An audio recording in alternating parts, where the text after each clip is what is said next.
No one walks into an ordinary afternoon expecting their whole life to shift in a single sentence. The park was full of light, laughter, and the harmless noise of children running in every direction. Among the swings and benches, everything looked scripted to be just another normal day. But sometimes life hides its deepest twists inside the smallest details. A single dad came there only to give his son a few hours of simple happiness. He had no idea that someone was watching him with an unusually focused gaze. A little girl saw something on his arm she should never have recognized, and the innocent words she spoke were sharp enough to cut straight into his past. Stay with this story until the end, because every step reveals more than it first appears.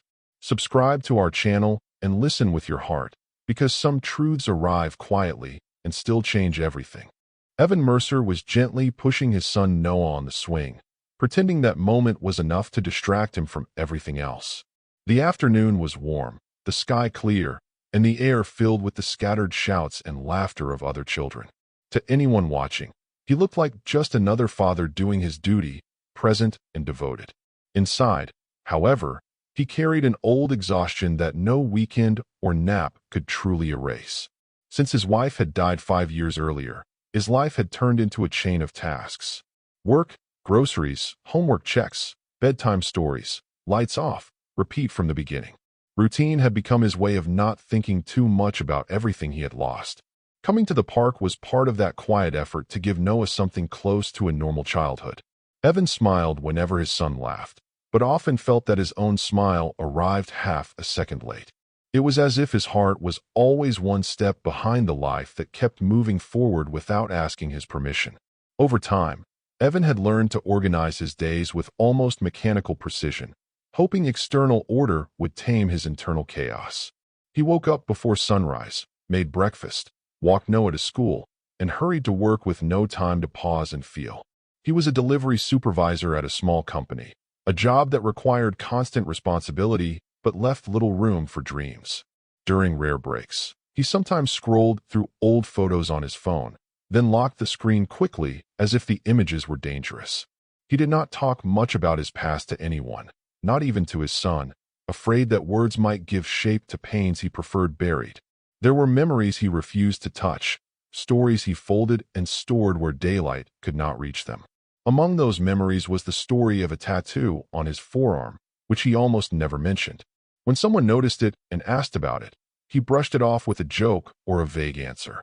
To most people, it was just an old design the years had begun to fade. To him, it was a compass pointing toward a version of his life that had disappeared long before he was ready. The tattoo was small, discreet, but loaded with meaning no one else fully understood. It was a fine-lined compass, its cardinal points half hidden among intertwined initials. He and someone once very important had designed it together during a long, hopeful afternoon. Evan still remembered the buzz of the needle and the sound of soft laughter that no longer existed in his daily life. Back then, he believed nothing could ever separate what that ink represented. Time later proved that even the strongest promises could break quietly in the dark. Still, he never tried to remove the tattoo or cover it with something else. It remained the one physical trace of a part of his story that no one around him really knew. He believed that as long as it stayed on his skin, he could not pretend those years had been imagined. What he did not know was that someone else in that same park carried the exact same mark. Evan looked away from Noah for a moment to stretch his shoulders and draw a deeper breath, trying to ease the constant tension. That was when he noticed a little girl standing near the swings, one hand gripping a chain as if she needed support.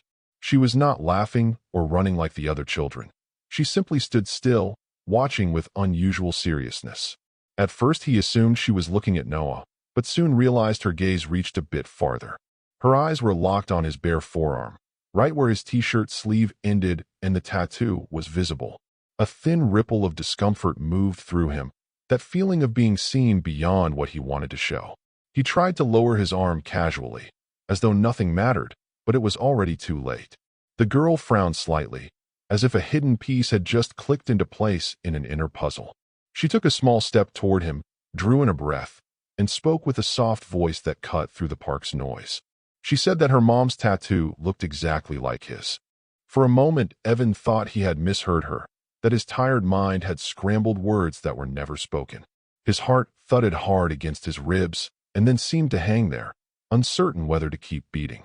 The noise of the park became distant, as if someone had suddenly lowered the volume of the entire world. He stared at the girl, searching her face for any sign of a joke, a game, or simple confusion. But she looked back at him with calm seriousness, as if she had just mentioned something obvious. Evan opened his mouth to respond, yet no complete sentence would assemble itself. His mind sprinted toward possible explanations, desperate for anything rational. He thought of impossible coincidences, of mistaken memory, of random tattoos seen online. But the way the girl had spoken did not sound like invention or fantasy. It sounded like a familiar fact, repeated many times at home, woven into her normal life. His palms grew damp, and he discreetly wiped them on his jeans, hoping she would not notice how shaken he was. He also realized his breathing had quickened, air feeling thick and oddly heavy in his lungs. Noah kept playing, blissfully unaware, kicking harder and asking to go higher on the swing. Evan did not want to scare his son, so he forced his face to remain neutral despite the chaos inside. He glanced again at the tattoo on his arm, as though it might reveal some hidden clue the girl did not know.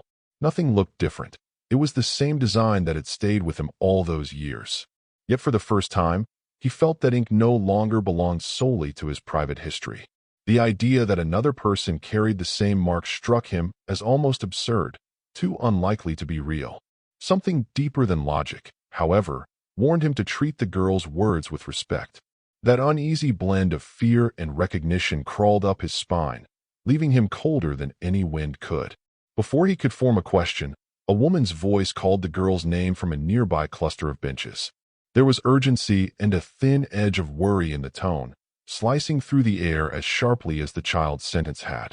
Evan turned toward the sound and saw a woman rise quickly, leaving a half-closed bag behind on the bench. Her steps were fast, almost too fast, as if some instinct had told her that something was slightly wrong. As she walked, one hand clutched her purse strap in that practiced motion of someone used to staying on guard.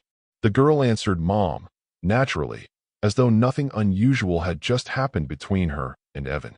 He watched the scene with a strange sense of unreality, feeling both present and distant at once. As the woman drew nearer, certain details in her posture began to feel disturbingly familiar. The tilt of her head when listening, the way her lips tightened when nervous, tiny habits he had once known by heart. His chest tightened as memory stirred, whispering a name he had not allowed himself to say in years. When the woman reached the girl, she crouched to her level first, asking if anything had happened or if someone had bothered her. Her concerns sounded genuine, shaped by years dealing with the unpredictable world around a child. The girl shook her head and, with a small gesture, pointed again toward Evan's forearm. She repeated that her mom's tattoo looked like his, her voice softer now, but no less certain. Only then did the woman look up, following the direction of that little hand toward his exposed arm. The change in her face was instant, as if the years between past and present had collapsed in a single heartbeat. Color drained from her cheeks, leaving a paler version of the person he thought he might be recognizing. Her gaze lifted from the tattoo to his eyes, and in that silent crossing their histories collided again. Evan felt every defense he had built carefully over the years begin to crack at once. He did not need to hear her name to know exactly who was standing in front of him. When their eyes locked, time folded in on itself, dragging old versions of both of them into that instant. They did not need introductions. There was too much unsaid history hanging between them. In her face, he saw echoes of the young woman he had loved and the older, harder one she had become. There were new lines around her eyes, the tiredness of someone who had carried more weight than planned. Yet something essential had not changed at all, especially the way she looked at him when something shook her deeply. He felt an impulse to step closer and another to turn around and walk away forever. The life he had built after her suddenly felt fragile, like a tower held together by invisible thread. He had not prepared for the possibility of seeing her in this city again, much less in this park. Still, a part of him understood that coincidences of this scale rarely come without a reason. Her presence there, with that girl and that tattoo, felt less like chance and more like a door forced open. She took a moment to straighten her posture, as if gathering the scattered pieces of her composure. Then she gently ran a hand down the girl's hair and finally looked fully at him again. Evan realized he had stopped pushing Noah's swing. His son now watched him with a puzzled frown. He forced himself to smile at Noah and tell him to keep playing, buying a few seconds to think.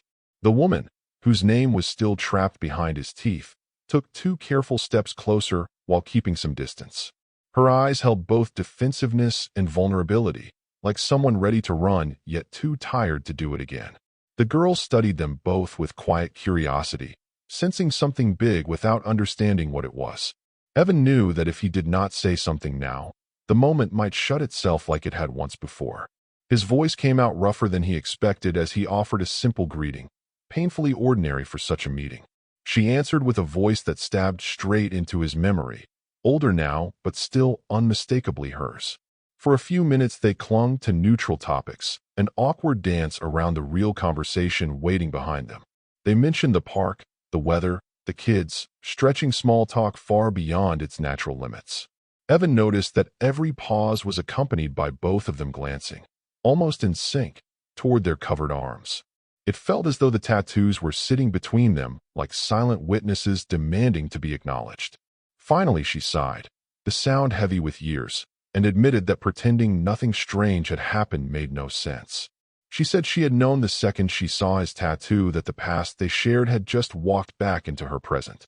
Evan listened, feeling old feelings rise with uncomfortable familiarity, neither fully welcome nor easily dismissed. The girl shifted her weight from one foot to the other, bored by the adult tension but still aware of it.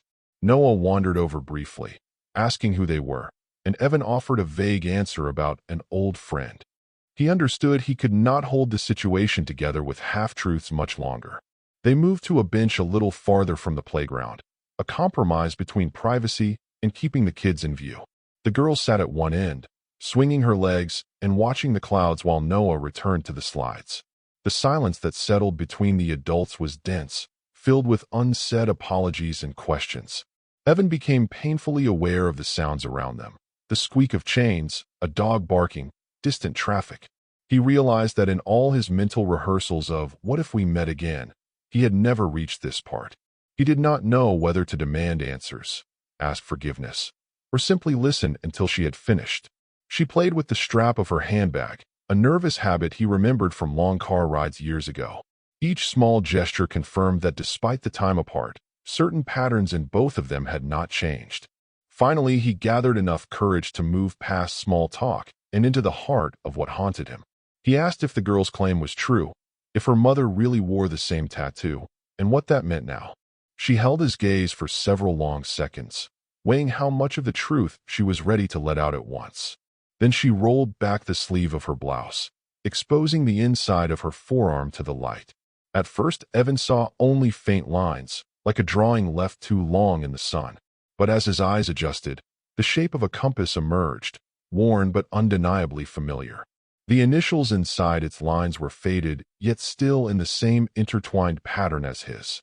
The air seemed to leave his lungs all at once as he stared at that nearly matching mark. This was not a random design chosen off a tattoo parlor wall on a reckless night. It was the symbol they had created together when they believed they knew where they were going. Seeing it again, on her skin and still there after everything, felt like facing a promise that had never been fully broken. Instead, it had simply been left unfinished, suspended between them like an unanswered question. Memories surged through him with sharp clarity, no longer softened by time. He saw the small tattoo shop tucked off a side street, smelled ink and disinfectant mixing in the air. He remembered her, Liana, the name he had refused to think for years, holding a notebook covered in rough sketches. She had always dreamed bigger than the world around her, speaking of the future with fearless certainty. They had decided a compass was the perfect symbol, not because they planned to travel, but because they felt sure of their direction together. The initials woven into the design were meant to be a fixed point, a shared north when life grew confusing. They had joked about the pain of the needle, promising it would be the worst they ever faced as a couple. Sitting on that bench now, Evan understood how naive that had been and how hard the real pain had hit later. He wondered when exactly they had first begun to drift off course, and why neither had managed to pull them back. Most of all, he wondered why she had vanished without a word, taking that matching compass into a life he never got to see. She seemed to sense the direction of his thoughts and turned her arm away slightly, as if embarrassed by her own tattoo. Her fingers traced the faded lines with a tenderness that resembled guilt more than nostalgia. She said many things had happened between that tattoo shop and this park, far too many for a quick explanation. Her voice was steady, but at certain points it wavered like a person who had been strong for too long. She admitted she had been the one to leave, the one who chose the clean break, although clean was not the right word. There had been long silences, unsolved arguments, and a slow buildup of resentment neither of them knew how to handle. Evan listened with a mixture of bitterness and understanding, recognizing parts of the story from his own memories. They had both watched the same relationship sink, just from opposite shores of the same storm. He wanted to ask why she never called, never wrote, never gave him a chance to fix what was broken. But something in her eyes warned him there were deeper layers he was not ready to hear without falling apart. The girl had inched closer while they talked, now tracing little patterns in the dirt with the tip of her shoe. She seemed to accept that adults sometimes needed to talk around her without fully including her. Every now and then she glanced up at Evan, curiosity shining in her eyes like a question she did not yet know how to ask. Noah ran over briefly, showing off a small scrape on his knee, and Evan cleaned it with automatic tenderness. Lyanna watched that simple gesture with an expression that mixed admiration and regret, as if seeing something she had missed. For a moment, the four of them formed an accidental picture that looked suspiciously like a family in transition. Evan felt the weight of what was unspoken press more heavily on his shoulders. This could not stay in the realm of vague hints and half-truths much longer. With a careful breath, he asked if she would be willing to meet again, somewhere quieter, to talk about everything properly. She hesitated, glanced at her daughter, then nodded once, accepting a conversation that both of them had avoided for years. That night, after leaving the park behind, Evan drove home with his hands gripping the steering wheel harder than usual. Noah chatted in the back seat about the slide, the other kids, and a dog that had chased a ball too far. Evan answered with gentle monosyllables, trying to sound present while his mind replayed each detail of what had happened. Every red light felt like a forced pause to confront memories he had kept locked away.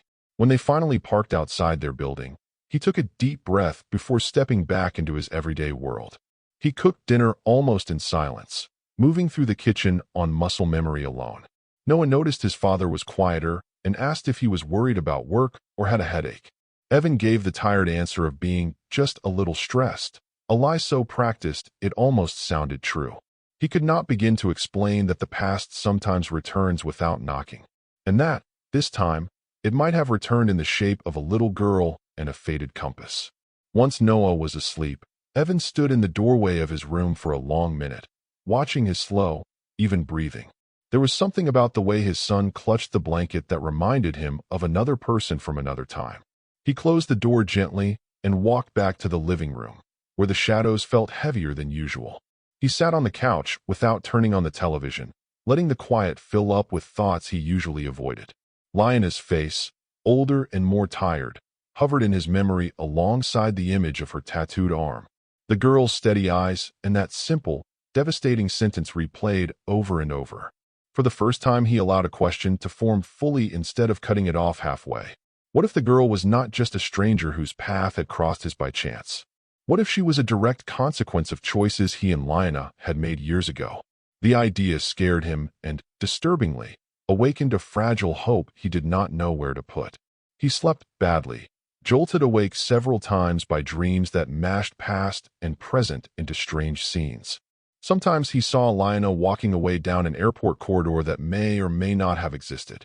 Other times the girl stood in the middle of the park holding a drawn compass in her open palm.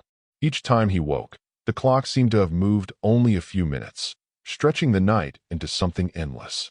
When the alarm finally rang, he felt drained, as if he had worked a double shift without leaving his bed. Yet beneath the exhaustion was a clarity he had not felt the day before. He could not live as though nothing had happened, as though that afternoon were a meaningless coincidence. He made breakfast on autopilot while Noah talked about school projects and playground politics. After dropping his son off, he stayed in the car outside the building for several minutes, staring at his phone. Then, Before he could talk himself out of it, he scrolled to a number he had never deleted and pressed call. The ringing seemed to last forever, each tone a reminder that silence had existed between them for years. When she finally answered with a cautious hello, he felt his throat tighten. He recognized her voice at once, though it carried new notes of fatigue and guarded distance. He stumbled through his own introduction, suddenly awkward, as if he were 20 again and asking her out. On her end, there was a short, stunned pause before she admitted she'd already guessed he might call after the park. They did not dive into the past or say the girl's name. Those things moved between their words anyway. Instead, they agreed to meet in a nearby cafe, a neutral ground where neither held the advantage of home territory. His hand shook slightly as he ended the call, knowing he had just stepped across an invisible threshold. The decision would not only reshape his life, but also Noah's and possibly the girl's. As he started the engine, he understood there was no going back to the safety of not knowing. The cafe sat on a quiet corner, with large windows that let in generous morning light. Evan arrived early, unable to bear the thought of her waiting alone and watching the door. He chose a table by the window where he could see the street and breathe if the room felt too small. While he waited, he traced the rim of an empty cup, his nerves restless in every small movement. His eyes drifted from the clock on the wall to the entrance and back again in restless loops. He thought of earlier years when meeting her had felt exciting instead of heavy. When she finally walked in, he recognized her silhouette before her face came into focus. Lyanna looked even more serious than in the park, carrying herself like someone used to handling everything alone. She approached the table with measured steps and a brief, restrained smile. He stood automatically, unsure whether to hug her, shake hands, or simply speak, and settled on a quiet greeting. At first they hid inside neutral topics, as if breaking the ice required circling the iceberg. They commented on the coffee, the neighborhood, and small changes in the city since they'd last known each other. Every pause felt heavier than their actual words, filled with everything they were not yet saying. Evan noticed that whenever silence stretched, both of them glanced toward their sleeves. Lyanna was the one who finally cut through the charade with a long exhale. She said that after seeing his tattoo, and his face when the girl mentioned it, she knew avoiding the subject was pointless. She admitted she had imagined for years what she would say if they met again, but never like this. He sat quietly, letting her choose the pace, knowing that pushing too fast could close her up. Beneath his calm posture, his heart pounded with a question he no longer wanted to ignore. When he finally spoke, he asked directly if the girl from the park was his daughter. The question hung between them heavier than any object on the table. Lyanna did not answer right away. Instead, she looked down at her hands gripping the coffee cup. Her fingers trembled slightly, betraying emotion her face still tried to hide. When she raised her eyes again, they were shiny with restrained tears. She said there were many things he deserved to know, but none fit into a simple yes or no. She told him that after their breakup she had left the city feeling hurt, exhausted, and convinced they were poisonous together. Weeks later she found out she was pregnant, at a time when pride and fear both screamed not to go back. By then she felt certain he was better off without more chaos and conflict in his life. Evan's world tilted again as the timeline rearranged itself with this new information. All he managed to say was the question that burned most. Why had she never called to tell him? Lyanna swallowed hard before answering, as if each word had to be lifted from a heavy place. She explained that at first she did plan to reach out, even rehearsed what she might say. But every memory of their last months together, shouted arguments, slammed doors, words they could not take back, made her hesitate. When she heard he had eventually met someone else, she convinced herself that he had found the stability she could not offer. She decided that crashing back into his life pregnant and uncertain would only destroy whatever peace he had built. So she chose to raise the baby alone, telling herself she was protecting him from a burden he had not asked for. She admitted that decision had not been fair, to him, to the child, or even to herself. But at the time it had felt like the only way forward through the mess of fear and pride. Evan listened, angry at the lost years, and yet strangely able to understand the broken logic behind her choice. The weight of everything he had missed settled over him, but so did the realization that the story was not entirely over. Evan stayed at the cafe long after Lyanna left, fingers still wrapped around a cooling cup. The conversation echoed in his chest, mixing relief at knowing the truth with grief for all the years gone. He did not have the energy to unpack each decision or assign blame like items on a ledger. The question now was not what they had done, but what they were going to do with what they knew. Somewhere playing in a park was a girl who might soon learn her life story was missing a chapter. At home, a boy who trusted him completely would one day need to understand he was not an only child. The thought of shifting any part of that delicate balance made Evan dizzy. Through the window, he watched families pass by, wondering how many of them carried hidden stories like his. He realized he had lived a long time inside a version of reality built from half the facts. Now the other half had arrived, and it refused to stay outside. That evening, back home, Evan felt the pressure of secrets every time he looked at Noah. His son ran to greet him, talking about a new drawing from school and a game he wanted to try. Evan listened with forced attention, packing away the cafe in a mental box he knew would not stay closed. Over dinner, he watched Noah more carefully than usual, memorizing small gestures he had long taken for granted.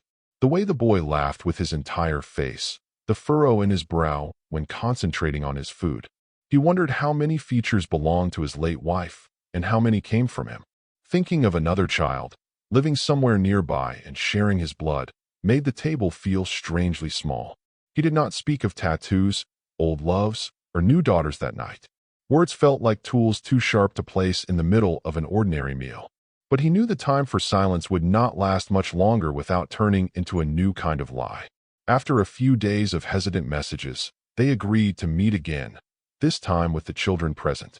They chose a different park, quieter and less crowded, to avoid the ghosts of that first afternoon. When Noah learned they were going to see Dad's old friend and her daughter, he insisted on coming along. Evan decided not to hide this new connection behind secret meetings. Whatever happened would affect Noah too. Lyanna arrived holding the girl's hand, and there was a cautious hope in the child's eyes that tugged at his heart. When Noah and the girl, Mira, faced each other for the first time consciously, something subtle passed between them. It was not dramatic recognition, just an easy familiarity, as if they had been meant to share space all along. Soon they were arguing about which slide was better and racing toward the monkey bars. The adults watched them go, feeling both relief and fear at how naturally the bond seemed to form. The question was no longer whether their lives were connected, but how openly they would admit it. On a nearby bench, with the kids within sight, Evan asked Lyanna what Mira knew about her father. She said she had told her daughter that there had once been a man who mattered deeply, but life had separated them. She never spoke of abandonment or rejection, refusing to plant seeds of bitterness in a young heart. Many nights she had rehearsed telling Mira the full truth, then stopped, haunted by uncertainty. How could she promise a father who might not want to suddenly reappear? What if she opened that door only for it to slam in her daughter's face? Evan listened, recognizing in those fears a distorted mirror of his own. They had both been protecting themselves and their children from hypothetical pain. But now the hypothetical had a face, a voice, and a name, running across the grass with Noah. For the first time, Evan allowed himself to imagine telling both children that their lives were tied together in more ways than friendship. In the weeks that followed, their meetings became less accidental and more habitual. At first they called them playdates, safe and simple, centered around the kids. Noah and Mira adjusted quickly to each other's presence, as if filling an empty space they hadn't known was there. They traded stories about teachers, favorite snacks, and which cartoon characters were secretly annoying. Watching them laugh side by side felt both wonderful and painful for Evan. Every shared joke hinted at years of bonding that could have existed but never did. Lyanna often watched them with an expression halfway between wonder and worry.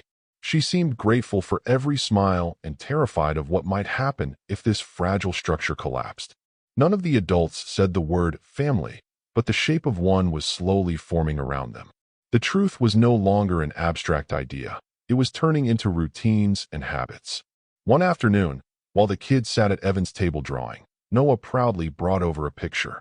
It showed two stick figures holding hands, labeled with their names, standing under a large sun. Beside them, he had drawn a woman with long hair, smiling softly, and written "Mom" above her head. Mira leaned in to study the drawing and asked who the woman was, her voice filled with honest curiosity. Noah explained that it was his mother, who had died when he was younger but was still part of his life. Mira grew quiet for a moment, tracing the outline of the stick-figure woman with one finger. Then she asked what it felt like to grow up without a mother around every day. Noah thought seriously before answering that some days hurt and some days didn't, but having his dad helped a lot. He added that he wished there were more good people in the house so it wouldn't feel so quiet at night. The simple statement landed in the room like a gentle but undeniable truth. That evening, after Lyanna and Mira left, Evan and Noah picked up the colored pencils scattered across the table. Noah seemed distracted, moving slower than usual, lost in his own thoughts.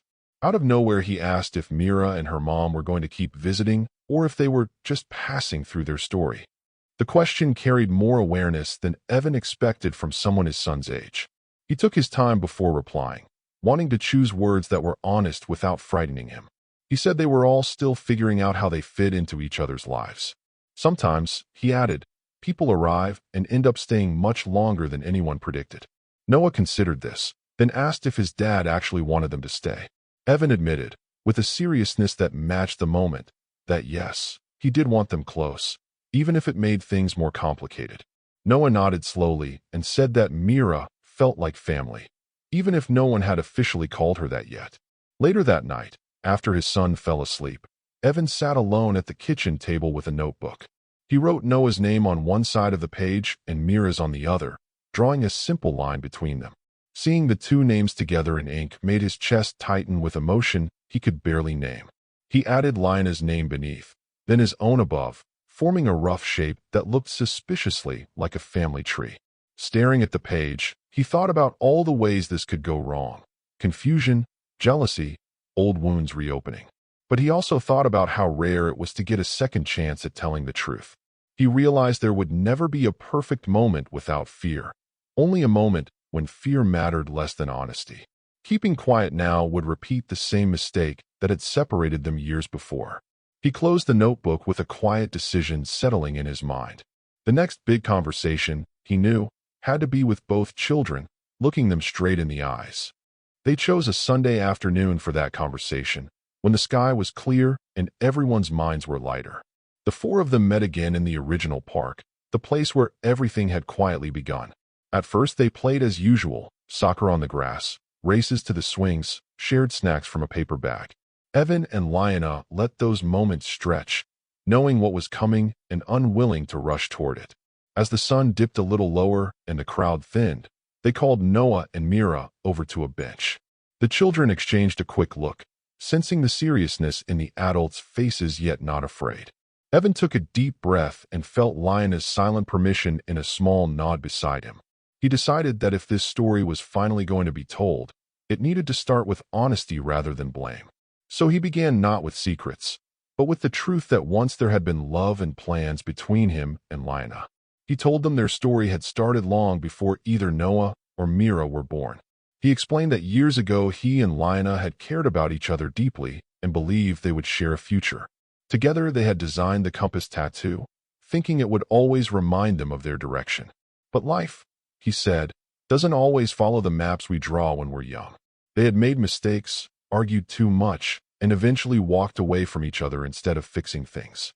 He admitted that time and pride had built walls between them that neither had known how to tear down.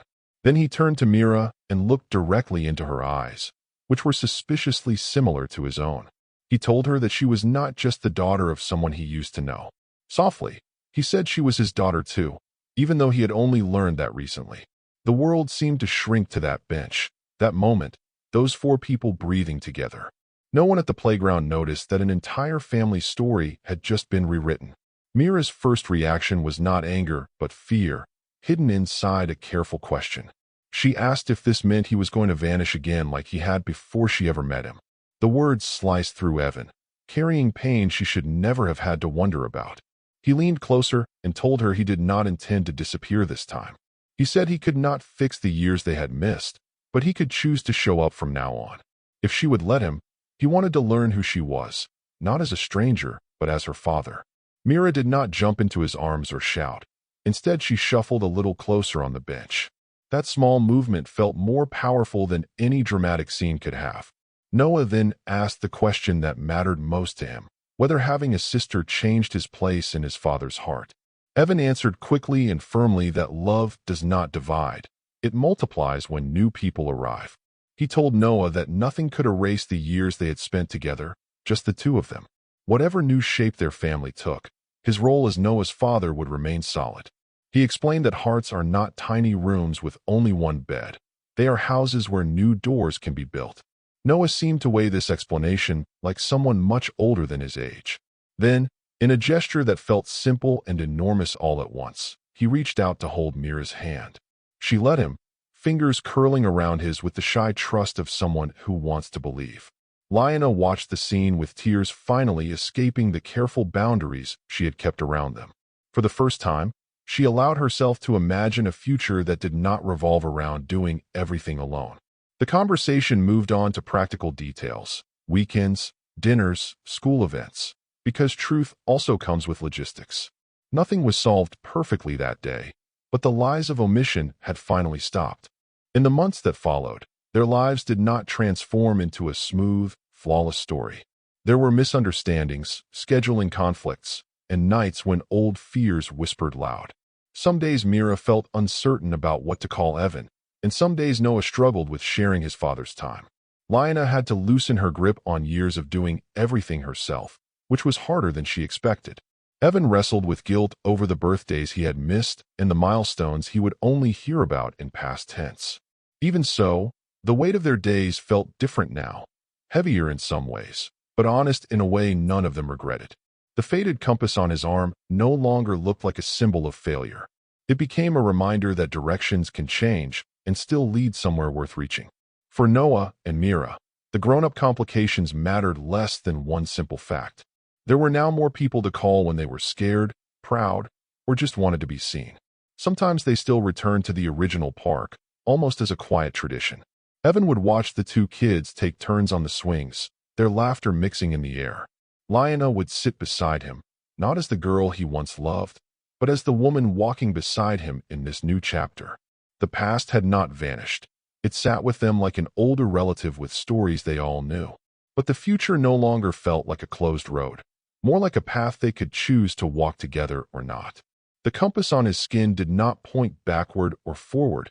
It simply reminded him to stay present. The most important thing was not that fate had returned his past to him, but what he chose to do once it did.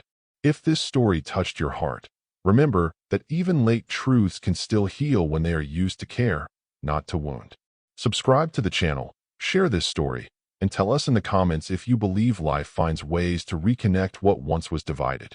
Because sometimes, all it takes is the smallest voice in a sunny park to reveal a truth big enough to change several lives at once.